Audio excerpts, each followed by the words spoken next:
Hi everyone, I'm Lori Tucker with WATE 6 on your side. As many of you know, I'm a mom, I'm a wife, I'm a grandmother. And so this topic is something that I have been really excited about exploring. We're simply calling it mom guilt. I don't know a single mom out there who hasn't had some sort of guilt feeling at some point, whether it's every day, once in a while, or maybe it's something that's really overwhelming. So we're here to talk about some of these issues with real moms and real experts with us. So let me introduce you and have people introduce themselves on a panel that we have assembled. First of all, I want to thank everybody for coming. Let's first start with our experts here. Tell us your names and who you're with and what your expertise is before we get going. Absolutely, thank you. I'm Shannon Dow. I am the Senior Director for the McNabb Center's Blount County Services. I am also a licensed clinical social worker and an infant and early childhood mental health specialist. Wonderful. Hi, I'm Sarah Lee, and I am a licensed clinical social worker. I work for McNabb. I work at our Family Crisis Center with children and families who walk in and have a lot of different things going on. I just kind of help them process that and offer our support. And you're busy. You said you just came from a session and from an intake, so this is something you deal with every day. Oh, absolutely. I get is it okay if I? Yeah. Oh, okay. So I get a lot of moms that feel guilty about maybe missing signs and symptoms of mental health with their kids. So I get a lot of that where when they come in the office, I can see the mom kind of tear up like she's missed a symptom, or her kid, was pulling back a little bit, and she's, and I ask her, I see that you're tearful, you're feeling some guilt there. Yes, I am feeling the guilt. And so, trying to reassure them, like, you're not taught how to handle that, and so you're doing the best you can. So. Isn't that what it's all about, doing the best you can? And we're going to revisit this because I saw some of the moms nod your heads. So let's introduce you to the moms who are with us today. We'll start up here with Missy. Hi there, I'm Missy, and I am a stepmom to 2 older kids who are now out of the house. I am also a mother to 3 of my own children. We are a blended family, but we all lived in the same house for many years together, so I've got a lot of different variety going on. And I'm Autumn. I live in La Follette, so I have 3 kids, and I work as a teacher. So Wonderful. All right, Jasmine. Yeah, I'm Jasmine. I am a stay-at-home mom and freelance writer, and I have 2 kids. I have a 4-year-old and a almost 1-year-old. I'm Chastity. I have 3 boys and a girl. So we have 18, we have 9, we have 4, and we have 7 months. Angie. I'm Angie. I have 1 little boy that just turned 5 about a week ago. He was diagnosed with cerebral palsy right around the time he was 1, so that came with a lot of different feelings, experiences, and quite a bit of guilt with that too. So, Again, thank you for being with us. Everyone, as you can see, we have a diverse group, and I'm so glad because we have so many issues to tackle, and I see you all, your interest is peaked here. Let's go back to Missy. Let's start, I know you have a busy family with a blended family, different age groups, all kinds of different issues. What is one issue that stands out to you that you would like to get advice for? I think as a mom, we all have ideas of what life will be like as a mom before we become that. We kind of have an idealistic expectation of ourselves, and when we fail maybe to hit those ideals, we punish ourselves in a way, or we carry that guilt that were things we were never taught to do or taught to manage, or even they were expectations we placed on ourselves, not someone else. I know for me, when our original family, dissolved and I became a single mom, I carried so much guilt around that, what I considered brokenness, and had to accept it and learn to work through that with the kids, because that's how we all have brokenness. And so knowing that and then realizing, okay, so you work with what you've got and make the best of it, and almost embracing that as part of our family story. Then when you start to have a new relationship and again remarry and have that blended family, then there's a whole nother set of, okay, am I taking what I could, am I taking away time and energy and emotional effort from my own children into something else? Is this better for them? There's just so many things that come into play with that blended family life, for sure. There's a lot of issues that go around that, so yes. But for me, it was just expectations of what I thought life was going to be like versus how life truly unfolds. How do you handle dealing with expectations versus, let's face it, reality? Yeah, I think just understand where those expectations come from. I think often we think about from our own cultures, the society, where do our expectations come from, and being able to understand and evaluate what expectations are most important to us, and maybe focusing on those expectations. Because if we think about that persistent guilt without self-care, without self-care can really lead to physical and emotional detriment. So when we have those expectations, which we are going to have, just examine where they come from, and are these my expectations, or are these societal expectations, cultural expectations from your family, expectations that cause you to compare yourself with other moms, especially what we see on social media, those idealistic expectations, as you talked about, Missy, that those ideals can really be detrimental if we stay focused on those rather than the expectations that are most important to us. I'm so glad you brought that up, that social media aspect, because as a mom, I didn't have that. I just found it at school, with other moms where you do that inevitable comparison. But social media adds a whole other layer. Who wants to speak to that? I mean, I see that a lot. I am part of a lot of special needs moms groups, which are great, but then, it's hard personally seeing all the other families that have the quote unquote normal life with their children and milestones other kids are hitting that mine's not, and it became something I really had to work through and delete some apps, some milestone counters and things like that, because it does kind of give you a negative, this isn't happening in my life, so something must be really wrong, and it's not the case, and you kind of have to retrain your brain to not want the things that you see on social media. And you talked about boundaries, deleting. That's a good idea, yes? Balance and boundaries to, set those boundaries from accessing those different platforms that can be overwhelming, and then that constant comparison can happen when we are kind of bombarded with all of the media and the idealistic expectations. And we had a similar experience too, because my middle child, he's autistic, and so he didn't meet his milestones as typical children would. So, and we knew what to expect, of course, because we talked to professionals. But it was hard seeing other children and parents, compare their kids to other people's kids, and then, well, my child's not talking yet, and my child's not walking yet, and people would say, is he talking yet? And it was hard. So with those boundaries, I had to kind of distance myself, because otherwise it'll eat you alive, feeling like, you should be doing more when you're doing the best you can. So.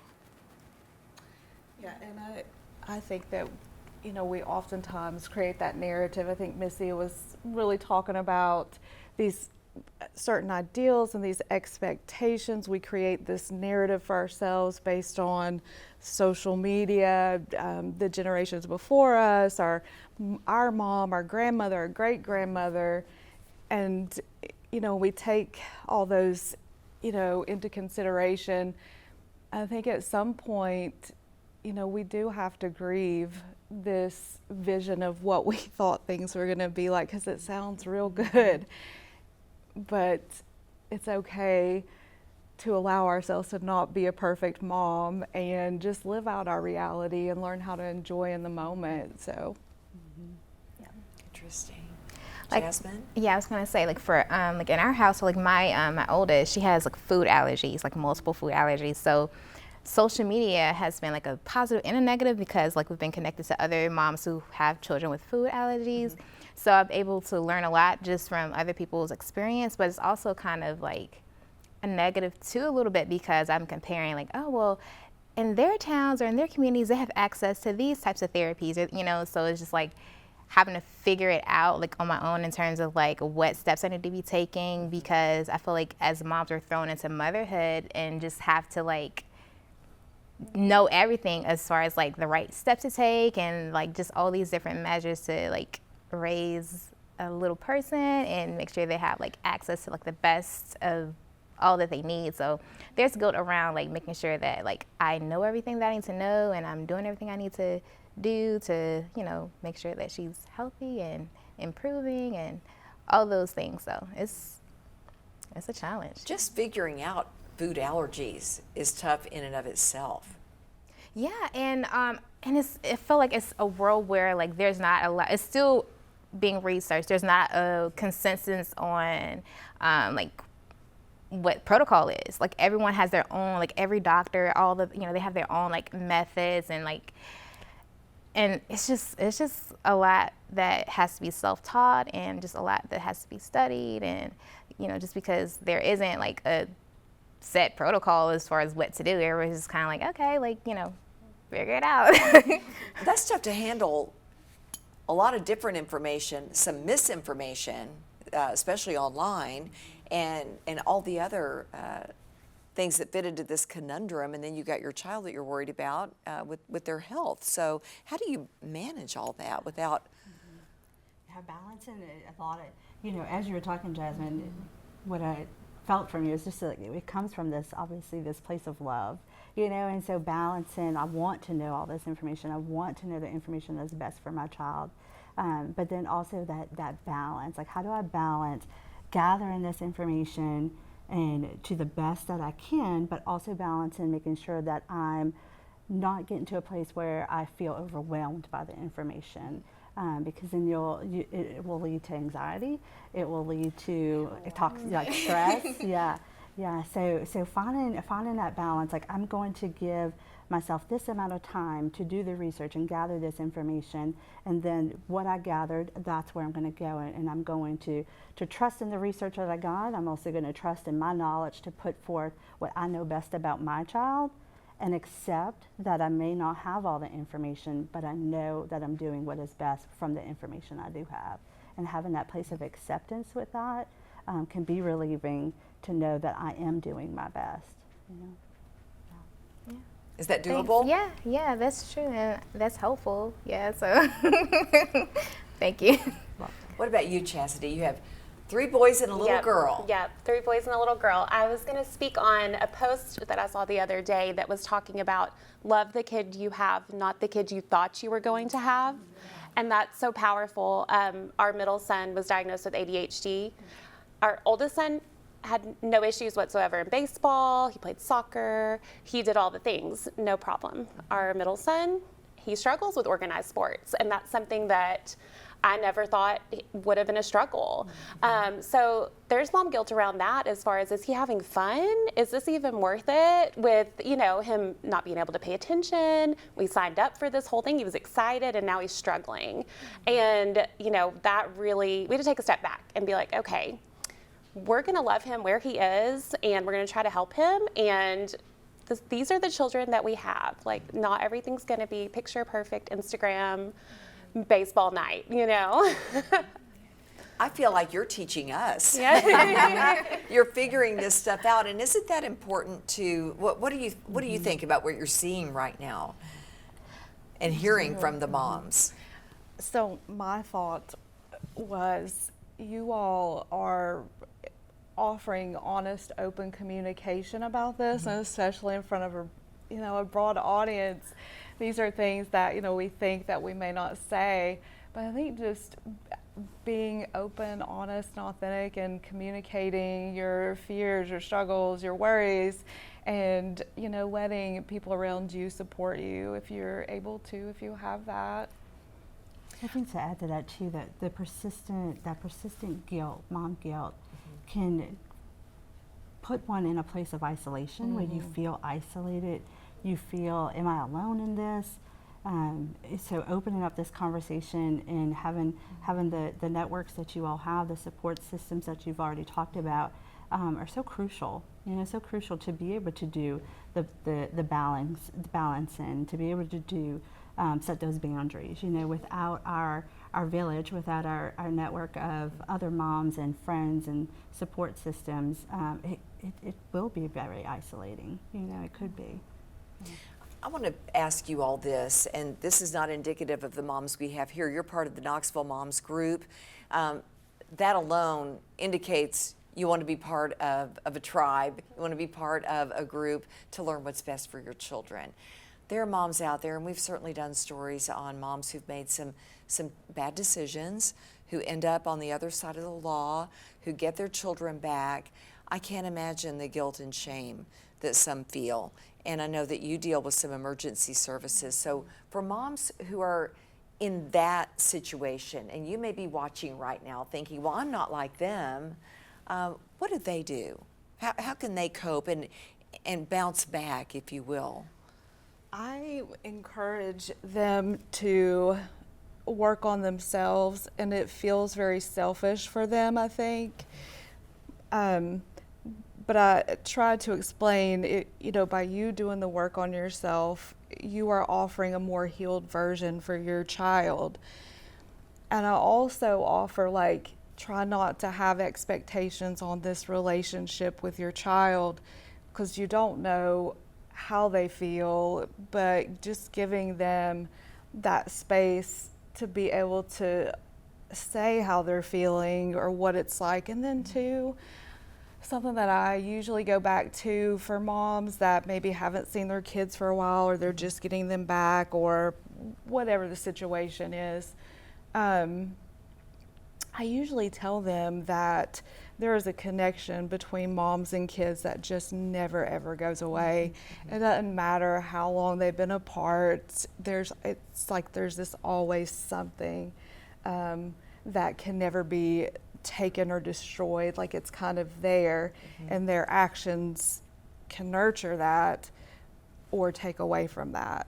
Interesting. So that's kind of the way I look at it. But so they can be consistent, following through with what they say they're going to do, and just giving the kids some space to do what they need to do, and working through that guilt. If you're struggling to own what's happened, sometimes it can feel invalidating to the kids. So I encourage moms, own your part. If you've wronged your kid, it's okay to admit, I've done something that I need to apologize for, and not just oh, that wasn't a big deal. Try to validate how they're feeling about whatever's happened. Good. All right. That's wonderful. I just wanted to make sure that we touched on that aspect of it. Let's get back to our moms here, and let's talk about some of the things that do make you kind of feel guilty. What about you, Angie? Oh, that's a lot. One of the things with being a parent of a child with special needs is you never know if you're making the right decisions. There have been several times where I'm in a doctor's office by myself with my child, and I have to make really a life-altering decision for someone that's not myself. And I have the guilt of, am I making the right decision? But then there's also the guilt of, his dad's not involved, because I've needed to make this split-second decision. And it's, I know that's something he would like to be involved with, obviously, his child's care, but I've been put in that role. It's a rewarding role, but it also comes with a lot of the guilt of, am I doing this right? Yeah. So that's a big thing that we've had to kind of work through. Advice. I think in those situations the feelings of guilt are normal.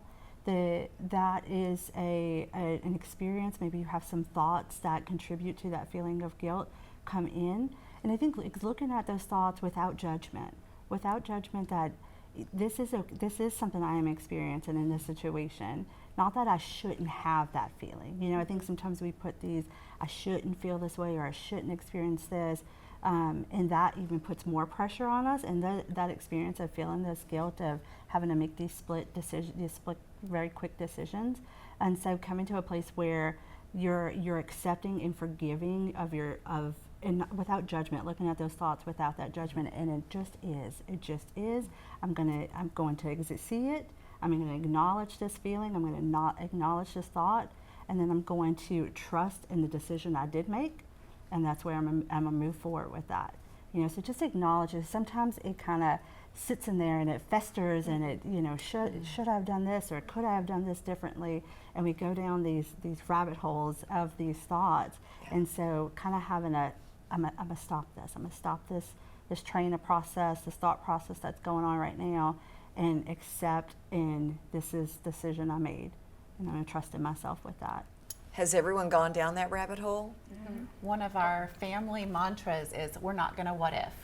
Because you can always go back and what if? What if I had made this decision, or what if we had have made this investment, or just there are so many things that once the decision is made, that puts you on a certain path or a certain road, and sometimes it's a big decision, sometimes it's just something minute. But and with my children, even all of them, that has been beneficial at various times, because all of us tend to mull over like, oh, what if this, what if, and we're not going to what if. Once a decision is made, we just move forward with that decision, and that's been really helpful in our family. I think that's one of the mother's greatest fears, is that we're going to make a choice or a decision that's going to be detrimental long term to our children, whether that's food allergy related, or medically related, or something emotionally related. We're so nervous that we're going to make the wrong choice, because a lot of choices are put on us, and there's a lot of information. It's overwhelming, and I love that. I'm going to use that. We're not going to what if. Yeah. It's true. It's don't second guess. Right. Yeah. That's pretty powerful, isn't it? Absolutely. And it will happen also. There will be moments where you are second guessing. And so again, saying to yourself, okay, I am going at this, but let me stop it now. Without the judgment of, why am I doing this? Why am I second guessing myself? Take the judgment out of it. The judgment out. Let me ask you this: for those of you with multiple children, are they old enough? Well, sometimes we see this between babies and toddlers, but are they old enough to voice, oh, you're partial to that one? Is that an issue with anybody? I see Missy nodding your head. Yes. I have one of my children, and I will not name names, but who has at various seasons of life said, well, he's your favorite, or that one's your favorite. And my response has become, because I've tried to rationalize it, and it's just a feeling that this one is experiencing at various times, and so I don't want to invalidate that she might feel that way at that moment. So I don't mean to trivialize it to her, although it may seem that way in her eyes. She's an adult now, so, but I'll just say, well, whoever's with me is my favorite. Whichever one is with me at that moment is my favorite. So if you want to be my favorite, just come be with me. So, in reality, there are going to be personalities that you click with in a different way. Yeah. You're going to have shared interests, shared likes and dislikes. I have one of my biological children. We are so different, but we get along, and so that's what's more important. And I loved what you said about the lifetime connection of motherhood. I hate that thought of 18 summers. I know we've all heard that and seen that. It's been around for a long time.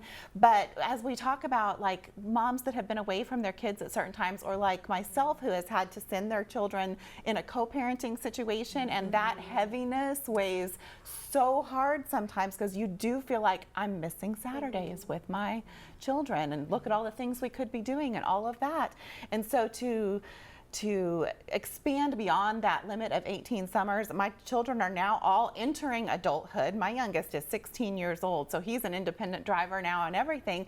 And knowing that the relationship you are investing and building in childhood, that reaps the benefits in adulthood. That's when the connection pays the reward. Yes. So keep it up, and don't, if you're apart at times, accept it for what it is, but don't let that minimize the connection you have with your child. The relationship it's unbreakable, and if you foster that and if you invest in that, it doesn't break. It just doesn't. So that's so true. That is so true. let's go around and tell me, since the subject is mom guilt, what is the one thing that just makes you feel so guilty? One thing.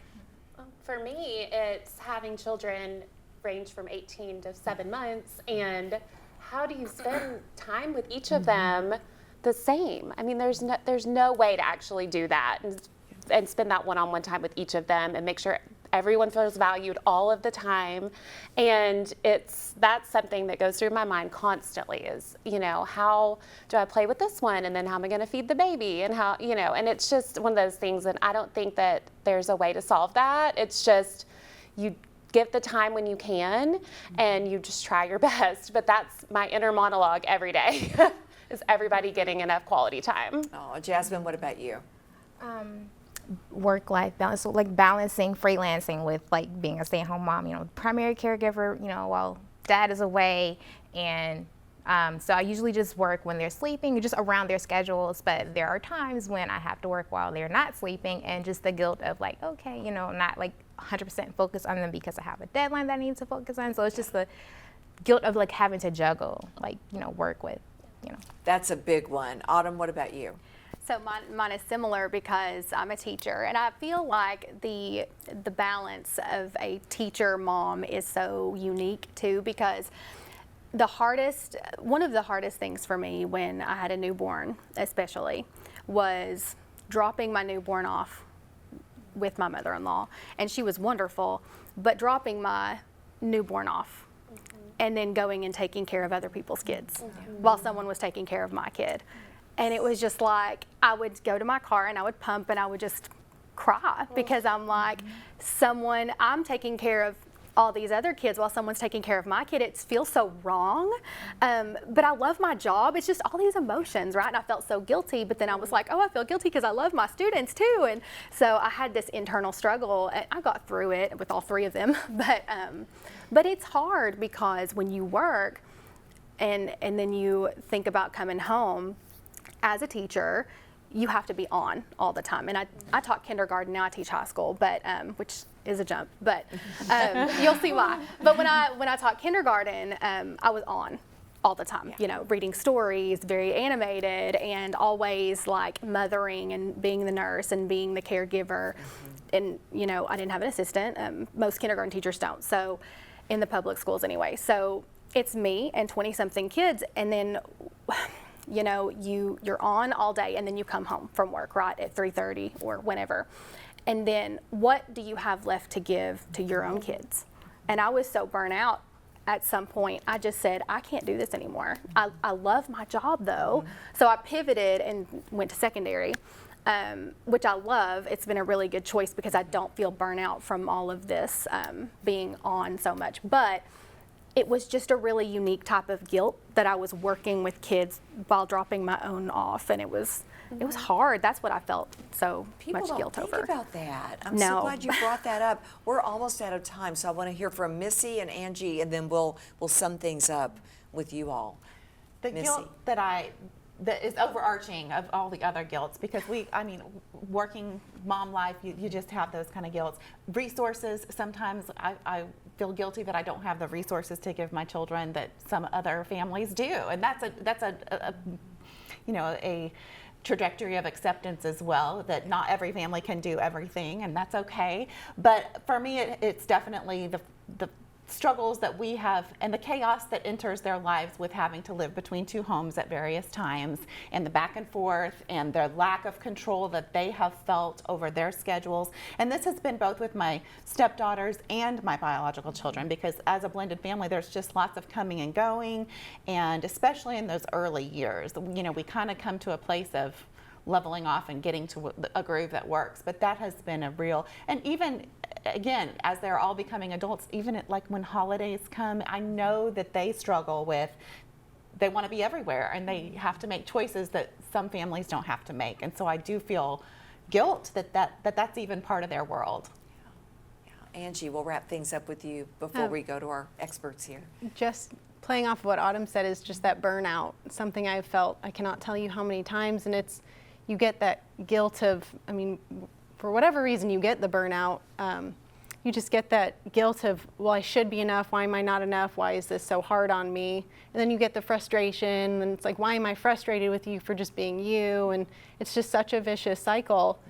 And it's, I think, something real that we probably all have experienced in our own ways. And you know, you always get that feeling of I'm not being enough. And I try to remind myself on a regular basis of I'm worrying so much about being enough that makes me, I mean, it shows that I care, right? And it shows that I am a mom. And, you know, we're always going to feel like we're not enough, but just the fact that we worry about it should tell us right there how much we love our kids. Right, right.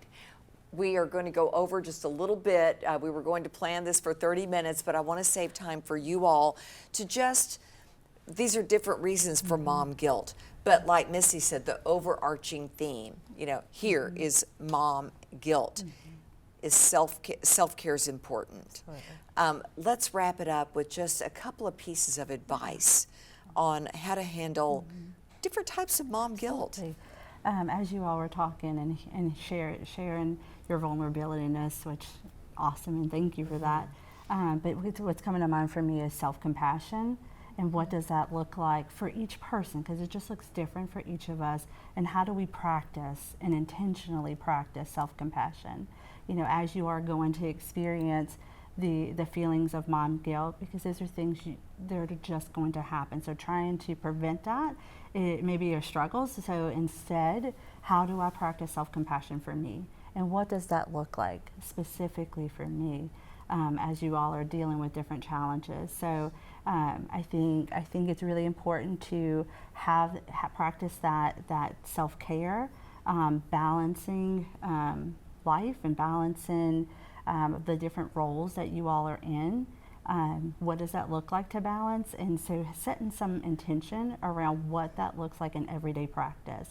You know, because we know those things. We know self-care is important. We know self-compassion is important. But what does it actually look like in practice? What are the practical applications of putting that into play on a daily basis? And also not, if I can't do it, not judging that I didn't do it too, because that could definitely happen. Yeah. All right, final word. Yeah, I was thinking about positive affirmations is always a good one. And I was thinking too about just celebrating and honoring the small victories that you do have. I think sometimes it's so easy to focus on the negative part where I'm not getting this done. I didn't do this to my own standards. I have these expectations. But I think to be able to say, you know, little so-and-so got out the door with both shoes on today. That's a great, it sounds so insignificant, but sometimes it really is like that. And so, and I think, you know, Shannon kind of mentioned like self-compassion, giving yourself some grace, like none of us are doing it perfect.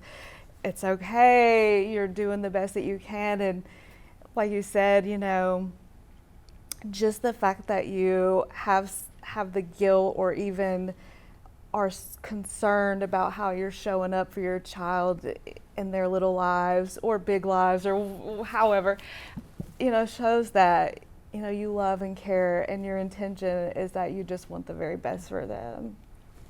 One other thing to mention too. Okay. I'm just sorry. You really resonated with me when you were talking about being able to give all of my children at the same time, being attuned to each one of their emotions and what it, you know, validation and things like that. There's research around attunement with parents, and so what research tells us is that 30% of the time you will be in attunement with your child. So we miss attuned interactions 70% of the time. So you're not going to be attuned all the time with your child, and it's okay. Yeah. I had a kid in therapy tell me he was distressed because his grandmother called his brother sweetie pie, and that was the word that she had for him. And so he was like, I didn't really like the way she called him sweetie pie. It was cute. Yeah. You never know, do you? You never know until they will let you know. Let you know. Yeah. I want to thank our smart, savvy group of moms so much for being here today. We could talk about this for a lot longer than 30 minutes, but I appreciate your insight into just different aspects of being a mother, and what a blessing it is, isn't it? And I encourage you to keep doing what you're doing and sharing your stories. I really appreciate that. And through Knox Moms, you do that. And thank you all for your expertise, for guiding us through it. I know you're helping other moms out there who are watching with us. So thank you so very much for being with us here online, and we'll have parts of the story on the air as well. Take care, and remember to, you know what, just love yourself. I think we start there, don't we? Yes. Thanks for being with us.